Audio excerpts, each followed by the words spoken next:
জীবনের বড় পরীক্ষা প্রিপারেশন কেমন? প্রথম পরীক্ষা যেটা, প্রিপারেশন কেমন? কি নাম তোমার? কোথা থেকে এসেছো? কোন স্কুল? ভয় লাগছে? হ্যাঁ, হালকা হালকা লাগছে। টেনশন? হ্যাঁ, টেনশন লাগছে। প্রিপারেশন কেমন?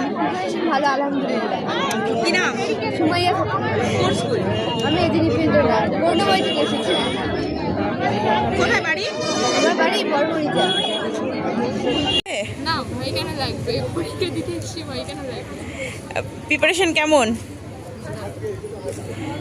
ঠিক আছে। কি নাম তোমার? সঙ্গীতা দাস। টেনশন করছো? হ্যাঁ, টেনশন হচ্ছে? খুবই টেনশন হচ্ছে। আমি সকাল সকাল কাইন্দে আসছি এখনই। প্রিপারেশন কেমন? মোটামুটি তো ভালোই হয়েছে, এখন জানি না এখন কি হবে, ওইটা কোশ্চেন পেপার দেখেই বোঝা যাবে। কি নাম তোমার? অন্তরা হরিজন, কোন স্কুল? Newton girls school. ভয় লাগছে? কোন স্কুল থেকে এসেছো? কি নাম তোমার? প্রিপারেশন কেমন নিয়েছো পরীক্ষার জন্য?